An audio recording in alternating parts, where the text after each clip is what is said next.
할렐루야. 아멘. 선선한 바람이 부는 오늘 우리에게 주신 주님의 말씀의 은혜를 풍성히 누리는 시간이 되길 소망합니다.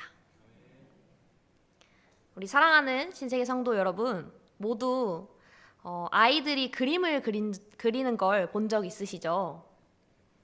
어른 눈에는 엉성하고 삐뚤빼뚤 도무지 뭘 그린 건지 알 수 없을 때가 많습니다. 그런데 어떤 사람이 바라보는 눈은 다를 때가 있습니다. 와, 우리 아이가 나무를 그렸구나. 우리 아이가 지금 이정린 권사님을 그렸구나. 아, 사람을 그렸구나. 참 멋지다 하면서 칭찬하기도 합니다. 같은 그림을 보면서도 어떤 눈으로 바라보느냐에 따라 전혀 다르게 보입니다. 오늘 우리가 살펴볼 말씀에도 그런 인물이 나옵니다. 어떤 사람은 무너진 현실만 보고 낙심하지만 믿음의 눈으로 바라보는 사람은 그 안에서 하나님의 가능성을 봅니다. 오늘 본문에 나오는 느헤미야가 바로 그런 사람이었습니다. 그는 예루살렘의 무너진 성벽 소식을 듣고 절망하지 않고 믿음으로 바라보며 기도한 인물입니다. 오늘 우리는 이 느헤미야의 시선을 함께 따라가며 믿음으로 바라보는 시간이 되기를 소망합니다. 우리 성도분들은 느헤미야라고 한다면 떠오르는 단어가 있으신가요? 네, 이스라엘이 슬쩍 나온 것 같은데요. 느헤미야는 지도자, 왕의 신임을 받는 높은 자리에 있는 사람, 왕의 술관원, 그리고 기도의 사람으로 유명합니다. 전체 13장으로 이루어져 있는 이 느헤미야서는 12번의 기도가 나오는데요. 하나님께 도움을 구하는 것으로 시작해서 하나님께 도움을 구하는 것으로 끝납니다. 이 느헤미야의 이름의 뜻은 여호와께서 위로하신다 라는 의미입니다. 느헤미야는 3차 포로기환부터 주전 400년경까지 이스라엘의 역사를 다룹니다. 특히 느헤미야의 회고록이라고 불리는 오늘은 이 1장을 살펴보려고 합니다. 먼저 역사적 배경을 함께 살펴보겠는데요. 주전 587년에 예루살렘이 멸망하고 뒤이어 상당수 백성들이 잡혀감으로 유다 왕국은 몰락합니다. 50년 후인 539년에 임금 고레스라는 고레스 왕이 바벨론 제국을 멸망시키고 이 고레스는 바벨론에 잡혀와 살고 있는 유대인들의 귀향을 허락합니다. 우리 오늘 함께 읽은 말씀 2절을 살펴보면 느헤미야가 수상궁에서 예루살렘에서 다녀온 형제 중 한 명인 하나니라는 사람을 만나게 됩니다. 유대에서 온 사람들을 만나자마자 이 느헤미야는 궁금한 것들을 물어봅니다. 그것은 바로 고국의 소식이었습니다. 단순히 하나니에게 수동적으로 들은 것이 아니라 2절 하반절 말씀을 살펴보면 유다와 예루살렘 사람들의 형편을 물은즉, 그러니까 평상시에도 관심을 갖고 있었다가 능동적으로 스스로 물었다는 것입니다. 이 느헤미야는 개인의 안위와 이익만을 생각하는 것이 아니라 나라와 민족의 일에 관심을 두고 내 일처럼 생각하는 사람이었다는 것을 알 수 있습니다. 예루살렘으로부터 다녀온 이 하나니로부터 들은 소식은 고국 예루살렘의 형편이 아주 참담하다는 내용이었습니다. 여전히 예루살렘 백성들은 큰 환난을 당하고 능욕을 받으며 예루살렘 성은 허물어지고 성문들은 불탔다는 소식을 듣습니다. 당시에 성벽은 정말 중요했습니다. 성도 여러분, 성벽의 역할이 무엇일까요? 네, 외세로부터 보호하는 역할이 이 성벽인데 73년 동안 성벽을 재건하지 않았기에 포로 귀환을 했지만 백성들은 큰 환난과 능욕을 당해야 했습니다. 이 성벽이 없다는 것은 늘 위험에 노출된 상태인 것이죠. 또한 성벽이 무너졌다는 것은 단순히 방어시설이 없어졌다는 것이 아니라 하나님의 백성이 보호받고 구별된 삶을 살아가는 상징, 하나님의 이름이 거하시는 성, 언약의 상징이 무너진 사건이었습니다. 따라서 이 성벽의 무너짐은 곧 하나님의 백성의 정체성과 신앙의 무너짐을 의미합니다. 이런 참담한 소식을 들은 느헤미야의 마음은 어땠을까요? 우리 4절을 살펴보면 느헤미야의 반응이 바로 나옵니다. 이 4절을 살펴보면 한없이 수일 동안 눈물을 흘렸다, 눈물이 흘러내렸다 라고 성경은 말합니다. 느헤미야는 주저앉아서 울고 수일 동안 슬퍼하며 금식함으로 간절히 기도했습니다. 예루살렘의 환란에 대한 그의 반응은 그가 평소에 고국에 대한 마음이 어떤 마음이었는지 그리고 무엇을 주목했는지를 우리는 알 수 있습니다. 이 눈물은 자신의 민족에 대한, 나라에 대한 사랑 때문에 흘려진 것입니다. 사실 지금 느헤미야는 페르시아 제국의 고위직에 오른 사람입니다. 세상의 눈으로 바라본다면 아쉬울 것 하나 없는 사람입니다. 내가 잘 먹고 잘 사는데 지금 부족함이 없습니다. 앞으로 창창한 미래도 열려 있어요. 하지만 하나님의 다스림이 무너진 이 시대의 아픔과 절망을 향해 나의 고국 이스라엘의 회복을 간절히 기도하고 있었습니다. 느헤미야는 예루살렘 성벽이 무너지고 백성이 환난 가운데 있다는 소식을 듣고 그 사실을 외면하지 않습니다. 현실을 있는 그대로 바라봅니다. 우리도 마찬가지입니다. 우리가 신앙생활을 하며 점점 포기하거나 무너진 영역이 분명히 있을 것입니다. 아무도 기도하지 않아 교회를 점점 떠나는 현실. 서로의 안부를 묻고 서로의 이야기를 들으려는 노력이 줄고 나의 편의만을 위해 나의 유익만을 쫓아 사랑의 언행이 끊어지는 모습들을 바라보며 우리는 살아갑니다. 이런 모습들을 외면하지 않고 직시하는 것, 그것이 믿음의 출발점입니다. 이 소식을 들은 느헤미야는 곧장 행동하지 않았습니다. 먼저 수일을 금식하며 울었습니다. 그러나 울며 앉아만 있지 아니하고 일어났습니다. 그는 일어나 기도했습니다.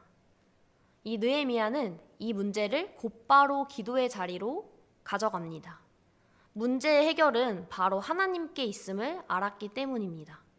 그렇기 때문에 엎드려 기도하기 시작했습니다.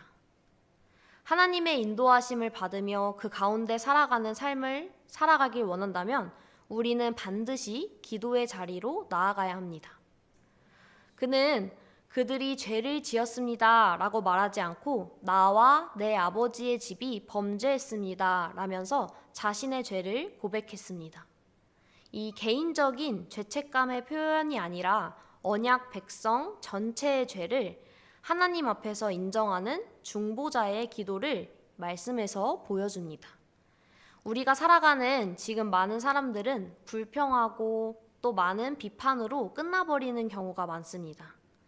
하지만 믿음으로 바라보는 사람들은 문제를 남의 일로 보는 것이 아니라 내 책임으로 끌어안는 사람입니다. 우리 느헤미야 기도 내용이 5절부터 기록되어 있는데요. 그 내용을 살펴보면 느헤미야는 기도의 사람이었다는 것을 알 수 있습니다. 먼저 그는 하나님을 철저하게 의지하고 있었습니다. 하늘의 하나님 여호와, 크고 두려우신 하나님이여. 첫째는 크고 두려우신 하나님이었습니다. 이것은 이 세상에서 이스라엘 백성이 경외하고 두려워해야 할 위대한 하나님은 여호와 한 분밖에 없다는 뜻입니다. 느헤미야는 세상을 살아가며 두려울 때마다 모세에게 하신 이 하나님의 말씀을 기억했을 것입니다. 세상의 두려움을 이기는 길은 크고 두려운 분은 하나님이라는 것, 그 하나님이 우리 중에 거하심을 아는 것입니다. 우리 이어서 5절 하반절 말씀 개역개정과 공동번역을 가져왔는데요. 우리 두 말씀 이어서 한번 읽어보도록 하겠습니다. 시작! 주를 사랑하고 주의 계명을 지키는 자에게 언약을 지키시며 긍휼을 베푸시는 주여 간구하나이다. 공동번역입니다. 하느님을 사랑하고 하느님의 계명을 지키면 한결같은 사랑으로 약속을 지켜주시는 높고 두려우신 하나님께 빕니다. 아멘. 여기서 개역개정에서는 긍휼, 공동번역에서는 한결같은 사랑이 나옵니다. 히브리어로는 헤세드라고 합니다. 하나님을 사랑하는 사람들에 대한 하나님의 자신의 자비와 변함없는 사랑을 약속하고 있다는 것입니다. 두 번째로 느헤미야 기도의 중심에는 언약의 말씀이 있습니다. 하나님은 언약을 지키시는 하나님입니다. 하나님은 약속하고 약속을 지키시는 하나님이십니다. 이스라엘 역사가 이를 증명하고 있는데요. 이스라엘 백성은 하나님이 모세를 통해 명령한 계명과 율례를 지키지 않았으며 그것은 나와 내 아버지의 집이 범죄하였다고 고백합니다. 느헤미야는 하나님의 백성이 그런 불행을 당했다면 그 책임은 하나님에게 있지 아니하고 자기 백성들에게 있다는 것을 분명히 했습니다. 느헤미야도 에스라처럼 하나님의 종으로서 하나님 앞에서 백성의 죄를 고백합니다. 그러나 하나님 백성 가운데 하나님에게로 돌아와 하나님께 영광을 돌리는 자들이 있기 때문에 느헤미야는 하나님의 언약과 긍휼에 호소합니다. 우리 9절에 보면요. 마지막에 기억하옵소서라는 말이 나옵니다. 이 기억하옵소서는 느헤미야에서 꽤 중요한 말입니다. 우리 시편 119편 49절을 한 목소리로 읽어보겠습니다. 시작. 주의 종에게 하신 말씀을 기억하소서. 주께서 내게 소망을 가지게 하셨나이다. 아멘. 이 시편의 시인이 노래했던 것처럼 느헤미야의 소망도 오직 구원의 하나님이 이스라엘과 맺은 약속을 잊지 않고 기억하는 데 달려 있었습니다. 이 기억하옵소서라는 말을 하나님께 할 때 또 하나님의 이전 말씀과 행위와 연관시켜 할 때는 하나님이 그저 그런 옛일을 기억해 주실 뿐만 아니라 현재 상황에도 그렇게 개입해 주시기를 바라는 간구가 되기 때문입니다. 느헤미야는 이 모세를 통해 주신 하나님의 약속을 기억했습니다. 너희가 회개하면 내가 다시 너희를 모으겠다는 약속을 붙들었습니다. 여기서 중요한 것은 느헤미야가 하나님의 약속을 현실로 바꾸는 근거로 삼았다는 것입니다. 믿음은 막연한 낙관주의가 아니라 말씀에 근거한 소망이어야 합니다. 오늘날 우리의 믿음도 마찬가지입니다. 우리의 믿음은 상황이나 감정 위에 세워지는 것이 아니라 언약의 하나님, 변치 않는 말씀 위에 세워져야 합니다. 만약에 느헤미야가 기도하지 않고 그냥 기다렸다면 어떻게 되었을까요? 아마 하루에도 마음이 몇 번씩 오락가락하면서 바뀌다가 결국 그 처음의 마음들을 잃어버렸을 것입니다. 하지만 그가 한 일은 바로 기도입니다. 느헤미야가 기도하며 하나님의 때를 기다렸습니다. 처음 주신 마음을 잃지 않으면서도 서두르지 않는 가운데 하나님의 때를 기다렸고 그 결과 하나님의 인도하심을 온전히 받아 놀라운 역사를 이룰 수 있었습니다. 우리가 살아가는 삶에서도 힘든 현실이 있습니다. 그럴 때마다 우리가 다짐한 마음들이 또 결단들이 흔들리거나 무너집니다. 그런데 그것은 기도하지 않았기 때문입니다. 기도하지 않고 생각만 하다가 마음이 바뀌어서 결국 그 처음에 가진 마음들을 잃어버리고 마는 것입니다. 우리는 기도하며 하나님의 때를 기다려야 합니다. 그리고 느헤미야는 기도로만 멈추지 않았습니다. 그는 하나님이 자신을 사용해 주시기를 간구했습니다. 주의 종이 형통하여 이 사람 앞에서 은혜를 입게 하옵소서라고 말하면서 자신의 위치, 곧 왕의 술관원이라는 자리에서 하나님께 쓰임받기를 구했습니다. 우리 마지막 절인 11절을 함께 읽어보겠습니다. 시작! 주여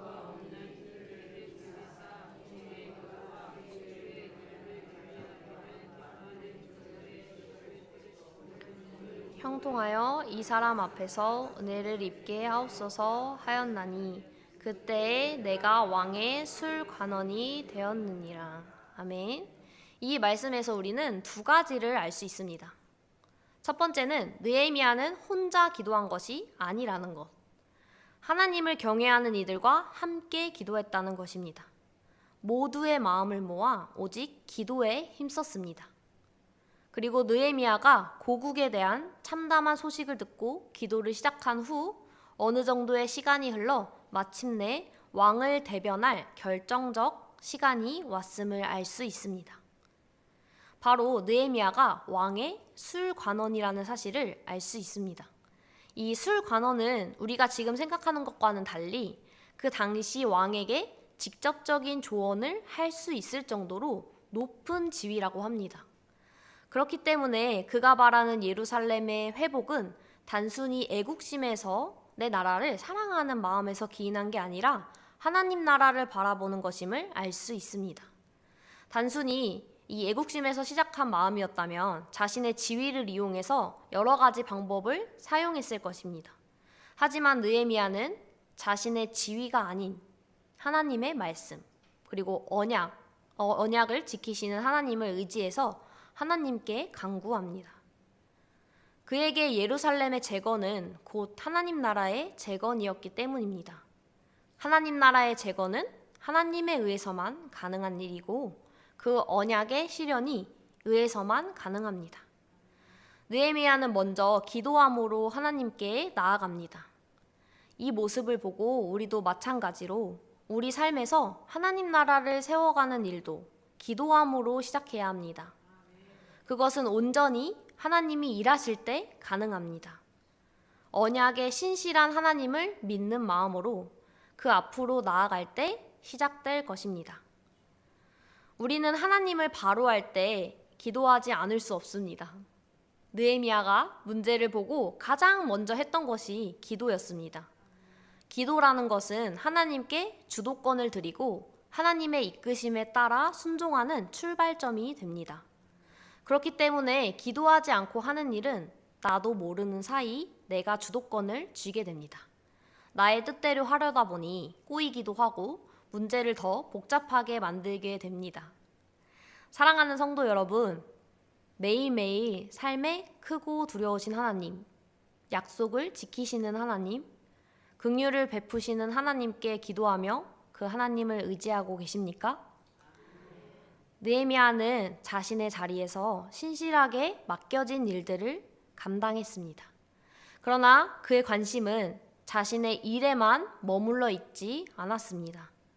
성벽이 없어 환난 가운데 있는 이들에게 하나님이 다시 그들의 성벽이 되기를 원했습니다. 그리고 이를 하나님께 간구하며 기도했습니다. 하나님의 일하심을 간구한 것이죠. 결론적으로 느헤미야는 하나님 나라를 주목하는 사람이었습니다. 그렇기 때문에 그는 예루살렘 소식을 들었을 때 울며 간구했고 또한 회개함으로 나아갔으며 언약을 의지하여 기도했고 하나님의 도우심을 구하며 나아갔습니다. 당시 상황은 녹록지 않았습니다. 느헤미야가 그런 상황에서도 끝까지 하나님의 나라를 주목했던 이유는 아마 1차, 2차 기환을 통해 조금씩 회복되었던 나라의 소식이 느헤미야에게는 소망이 되었기 때문일 것입니다. 공동체의 회복은 개인의 소망이 되고 개인의 소망은 다시금 공동체의 회복으로 이어지는 것입니다. 느헤미야는 여전히 제국의 포로였습니다. 이스라엘은 멸망했고 그 나라는 회복이 불가능해 보이기도 했습니다.